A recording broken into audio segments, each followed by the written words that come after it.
Consumer sentiment is down. It stands at 68.10, which is a slight decrease from 69.50 last month. The lower sentiment means that more Americans are unsure about their money and, as a result, are more careful about spending it. The consumer sentiment is, however, higher than it was a year ago. For more, let's bring in Ed Siddell, CEO and Chief Investment Advisor at EGSI Financial. Ed, welcome back. So did this report today surprise you? What's the key takeaways here? Well, thanks for having me. And no, it's really not a shock. I mean, when you look at the cost of energy and food prices, pain at the pumps. I mean, this is really, it's hitting everyone. And so really they're looking at, how hard it is just to make ends meet from month to month.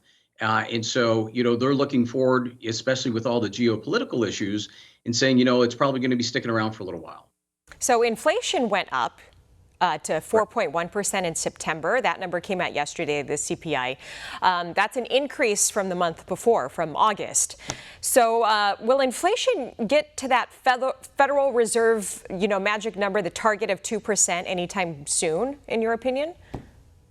I don't see how. And I've been saying this all along. I mean, when you look at the 100-year average of inflation, it's 3.25%. I don't know how they're going to get to that 2% mark. Especially as we continue to spend as a country, we're way overspending, just day over day, month over month. We spent $500 billion in deficit spending in just the last 3 weeks. So if we keep going down that path, that's inflationary by itself.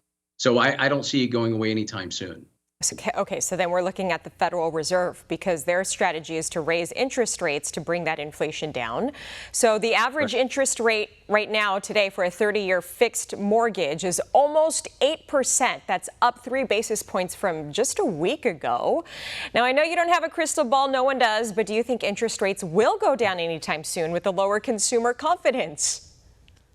I really don't. Not anytime in the near future. I don't even foresee the Feds lowering rates until probably next summer. And if they do, it's probably not going to be much more than 1/4 to 0.5%, which they've already adjusted their expectations from a year ago, from a 1% or 100 basis point lowering in 2024 to just now 50 basis points. But I don't think it's going to have that much of an impact on mortgages. And even if it does, it's not going to be much more than probably 50, 75 basis points. So I don't think we're ever going to see that 2-3%, at least in our lifetime, at least not in the near future. Wow, in our lifetime. So do you think it's going to go up from here then, up from that 8%? You know what? I don't know. It all depends on what we do, the leadership in D.C. and if we get spending under control, because, we added 75,000 new jobs that were all government jobs. And so with the deficit spending that we have, we're having to borrow money just to cover those salaries and benefits. So if we keep going down this path, this is all inflationary. So until we make some changes at the top level, I don't see inflation going away anytime soon. Okay, so would it be smart if someone were in the market to buy a house right now to just suck up that high interest rate with the hopes of refinancing maybe 1 or 2 years down the road?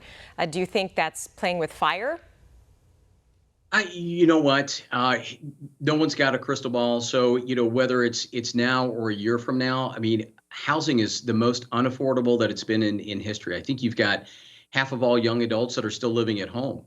And so you've got the combination of housing prices really high and you've got interest rates really high. So, until one or the other comes down, I think it's still going to be very unaffordable for people to buy homes right now. Yeah, certainly is. Very hard time for many Americans in today's day and age. Ed Siddell, EGSI Financial, thanks for your time today, as always. For all our viewers asking where One America News is heading in the future, we would like to introduce you to OAN Live.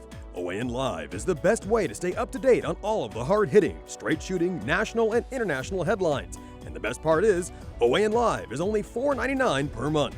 All the credible, honest, unbiased reporting One America News offers at a fraction of the cost of cable.